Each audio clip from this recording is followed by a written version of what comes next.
I tell you, is a house of cards. It's beginning to crash down. I promise you there's a lot more information that has still not come out as of yet. TikTok to all our friends out there on Twitter, because we're only scratching the surface here.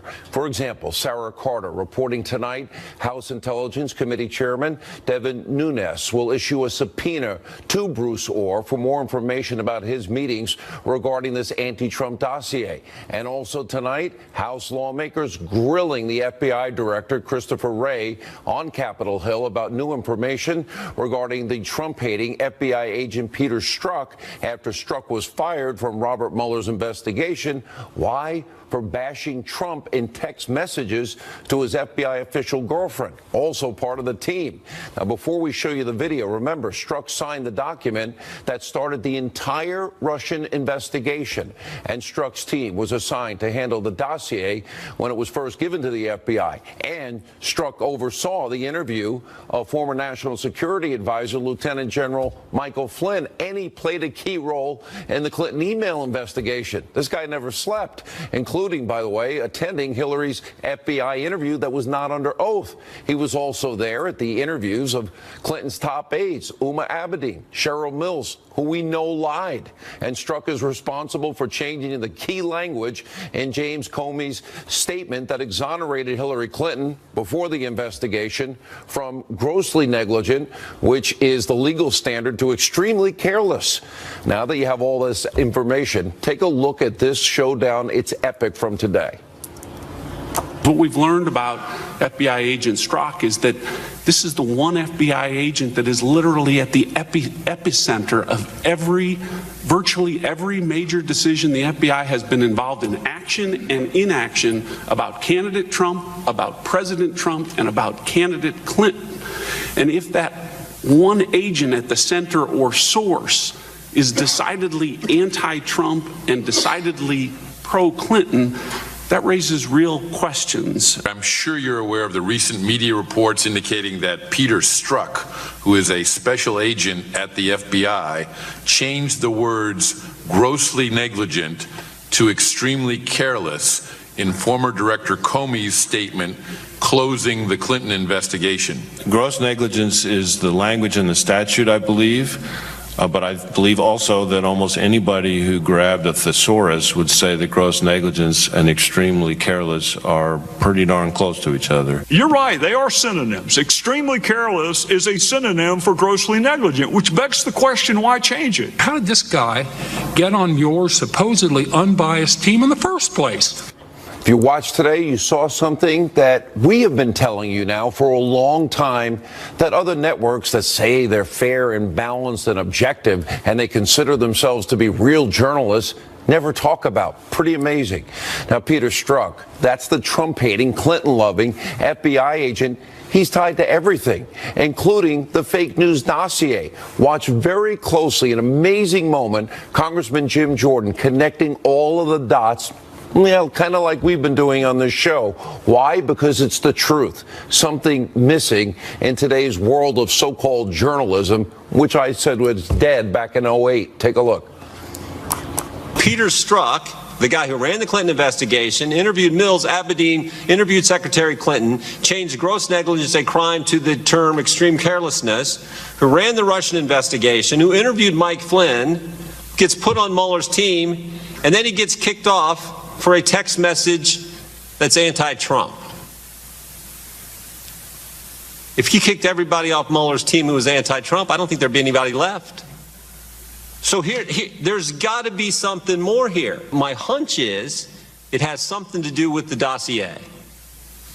Director, did Peter Strzok help produce and present the application to the FISA court to secure a warrant to spy on Americans associated with the Trump campaign? Congressman, I'm not prepared to discuss anything about a FISA process in this setting. Did Peter Strzok, was he involved in taking that to the court? I'm not going to discuss in this setting anything to do with the FISA court applications. It's been reported that this dossier was all dressed up by the FBI, taken to the FISA court, and presented as a legitimate intelligence document, that it became the basis for granting a warrant to spy on Americans. And I'm wondering, I'm wondering if that actually took place. It sure looks like it did. Now, what Congressman Jordan is talking about, and what we have now been getting at for months, is this is critical to the entire so-called Russian investigation. You got everybody in the liberal, mainstream, destroy Trump media trying to make this all about non-existent Trump-Russia collusion. It's been a year, no evidence, but they've all been missing the point, and frankly, deliberately misleading and lying to you, the American people. They're lazy and they're overpaid. It's pathetic. The big story in all of this is the growing possibility, yes, it's emerging, that the FBI used the Clinton bought and paid for Russian dossier to obtain a FISA warrant to spy on American citizens that were connected to candidate and then President-elect Trump. Now, that would be weaponizing the very powerful tools and using them against an opposition party in an election year. Now, let's be clear here. It's not a smoking gun quite yet, but it's coming. But that's all where the signs now are pointing to. We'll follow this every single step of the way. We're ahead of the curve. Please stay with us. And one more very important point. Can anyone explain to me, anybody at all, how Robert Mueller's investigation can be described as fair, impartial, not biased? Let's imagine for just a second it's you. It's your family member or somebody that you love and care about, your friends. Would you really want Robert Mueller and his team of partisan political hacks investigating you? Would you want a group of people that donated over $50,000 to the Democrats and filled with unethical officials and attorneys coming after you that hate one candidate, love the other candidate? Would you really trust them to be fair? Do you think this is how the justice system is supposed to work? Because I don't think so. And also tonight, yes, no class, Barack Obama back again. What is he doing? Launching a new far-left attack against President Trump, warning that America could turn into Nazi Germany. Now, he's speaking at the Economic Club of Chicago, and Obama said the danger today is, quote, growing complacent. We have to tend to this garden of democracy or else things could fall apart quickly. That's what happened in Germany in the 1930s, which, despite the democracy of the Weimar Republic and centuries of high-level cultural and scientific achievements, Adolf Hitler rose to dominate. 60 million people died, so you got to pay attention and you got to vote. All right, very cute, very clever, comparing the president in a subtle way to Hitler and Nazis. Obama, by the way, how are your unrepentant domestic terrorist buddies, Bill Ayers and Bernardine Dohrn, doing? Oh, and by the way, please send our best wishes to the Church of GD America and the Reverend Jeremiah Wright. Now, the former president is obviously sick, pathetic, and twisted in this obsession with President Trump. He's kind of like everybody in the media. And every single chance Obama gets, whether it be here or at home, overseas, doesn't matter, he's trashing, trying to undermine the president. Maybe he can't get over the fact that his record was atrocious. Maybe he needs to take his own advice and accept the results of the election.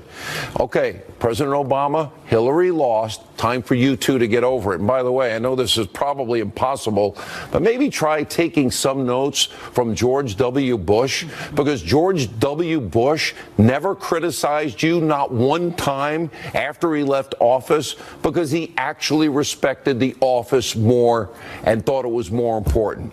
Finally tonight, over at Conspiracy TV, MSNBC, Crazy Liberal Joe and his cohorts over at that network, well, they're at it again, now stooping to a new low, attacking and trying to discredit the president in a segment only Chicken Little could be proud of. Liberal Joe and his panel of never Trump-hating sycophants had a collective meltdown during some deranged and reckless speculation about the president's health. Watch this. He is clearly slurring his words. I don't know what the cause of it is. The question of his fitness, of his stability, is in the air. At the beginning of the speech, before the slurring started, I said, Mika, look at him. This is not the person that we knew even 3 years ago. He does not look in great physical shape and hasn't for some time. Now it's Republicans that are coming to us and saying, the President of the United States is not mentally fit. You're not mentally fit to host a TV show. There you have it. Armchair conspiracy psychology from America's most unhinged liberal morning show host and his band of merry Trump haters. It makes you wonder why Liberal Joe has so much rage and contempt for this president. Joe, you're kind of scaring us. I'll pay for therapy if you need it.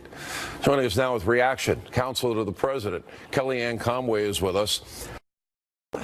Forget about those people because it's a joke. It's at this point they're a caricature of themselves. But the more important issue is this. Is this a fair investigation? Could you imagine if this was against the Democratic president, only donors to the Republican Party, people that were texting back and forth involved in the investigation that hate one side and love the other side? At some point, Kellyanne, you got to say, don't we need a justice system that's fair, balanced? The president has always said that. He respects the rank and file at the Department of Justice and the 35,000 or so who work for the FBI, but we can't have a politicization of any investigation. It should be transparent. It should be independent. And what you and James Rosen and other reporters who care to know all of the facts have uncovered is very troubling to any American who's paying attention. This Peter Strzok guy, boy, is he the busiest guy in Washington, D.C. I don't know if I've ever sent 10,000 texts in my life, let alone to one person. He's carrying on this relationship. He's sending 10,000 texts. He's putting energy into being systematically against Donald Trump, which is not his job. He is really at the eye of the hurricane of so much. He is changing the language to protect Hillary Clinton. It sounds like he's present when her top confidants are being interviewed. He's present when she's being interviewed. This is the entire problem that Americans have with Washington, D.C. and had with Hillary Clinton. The idea that she's always above the law, there's a double standard, and Sean, anybody, and this includes everybody, who has wasted all of 2017 talking about Russia, Russia, Russia in this investigation, they are duty-bound to cover this aspect of the investigation. This guy in the Department of Justice, he's 4 doors down from his boss, the Deputy Attorney General. He's in Main Justice. He's on the main floor there, and he is meeting after Donald Trump won, which they did not expect and they did not want. He's meeting with the head of a guy who put together a dossier using DNC and Clinton campaign money and trying to figure out a way to discredit the democratically elected president. It stinks to high heaven. And look, I think there's so much going on so quickly with all this information that it's very easy for Americans to just tune it out or feel, oh, it's confused or it doesn't affect me. What are we doing for Christmas? What's going on for New Year's? They will pay attention. And part of it is the media have set a trap for themselves. They've been so obsessed for a year plus with what they consider to be an important investigation. They've been talking about Russia and not America. But it also shows something else. I want to say one more thing. Hillary Clinton, she already had every advantage possible. All the king's horses, all the king's men. She had so much more money, so much more personnel. She had all of the mainstream media. She had all the Democrats. She had so many people behind her. Two presidents, her husband and her predecessor, who's by the way, whose record did not get a third term through her candidacy, Barack Obama's. She had all these advantages, and then after she loses, she still has advantages. She still has people going for her. Donald Trump won on the issues. He was a much better, brilliant communicator and messenger. His ideas prevailed. Hers failed. And this idea on his health is offensive. I won't even dignify it except to say, remember when Hillary Clinton folded like an accordion in front of the whole world on 9/11? We said nothing about it the whole day at the campaign, zero. She folded in front of everyone. And apparently she had had pneumonia 2 days earlier. And you know what she did that night? She was at Cipriani with her high-class donors, calling the rest of us irredeemable and deplorable with pneumonia. Then she takes 5 days off before the debates. Donald Trump's doing 7 rallies a day and showing up to the debate to beat her. She's taking time off to rest. And we're going to talk about his health. It's a joke. The man's the most energetic, engaged person I know. I do remember her collapse and a bunch of other issues that came up during the campaign. Kellyanne, good to see you. We appreciate it. And, thank you. Thank you so much. By the way, those images you're seeing, Ventura County, San Diego, California, you have these wildfires now raging out of control. You have the high-blowing Santa Ana winds coming in. It has really, these are chilling photos. We'll keep an eye on it all throughout the night tonight.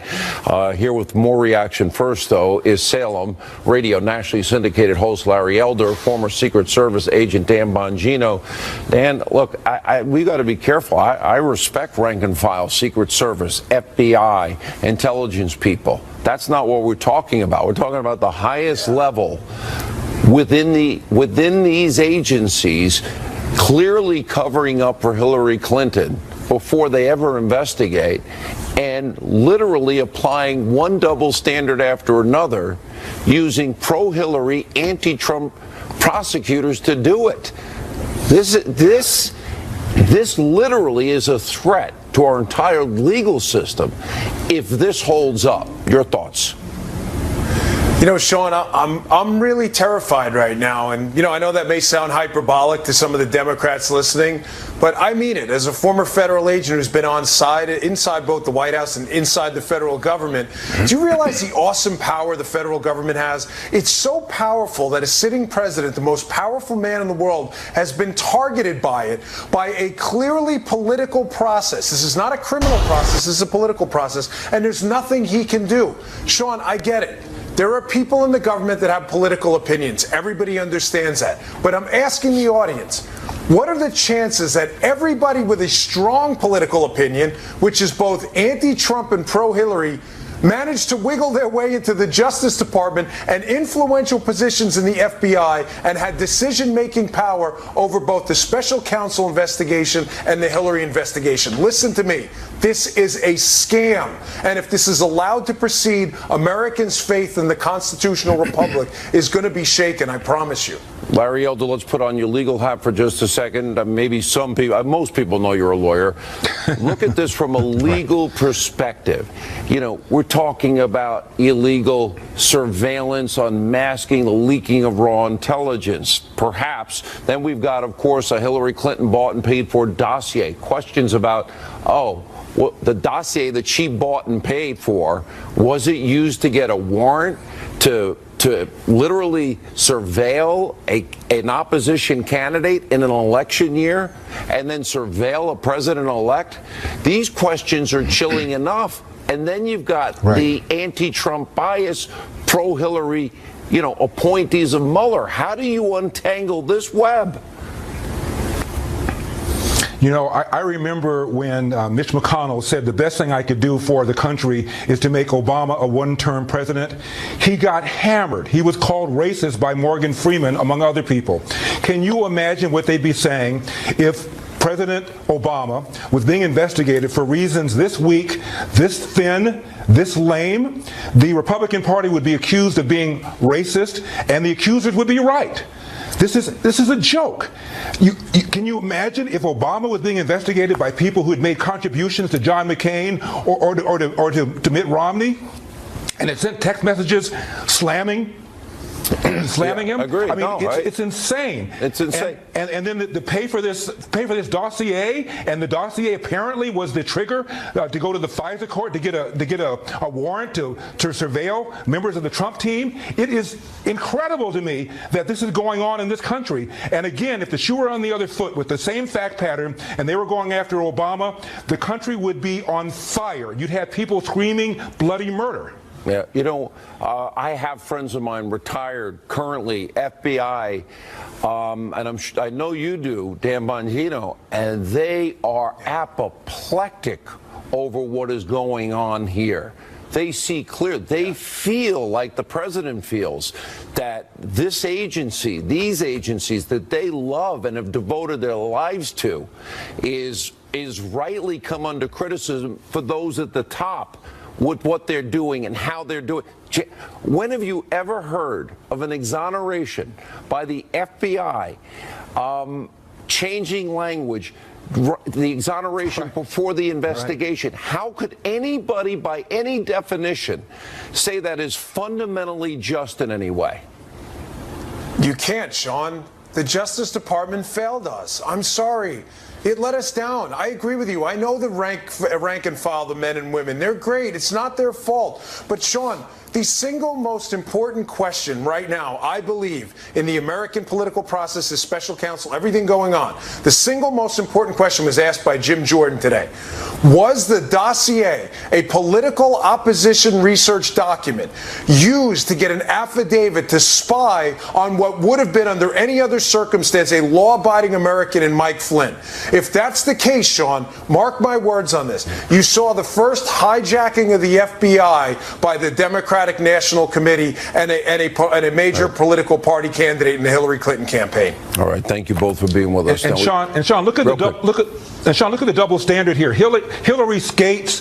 The servers in the basement. The emails are deleted, and she skates. And all of a sudden, they Trump covered is being for investigated. Larry. It's outrageous. The fix was in. They covered for Hillary Clinton. It was all a cover-up. The whole thing is provable now.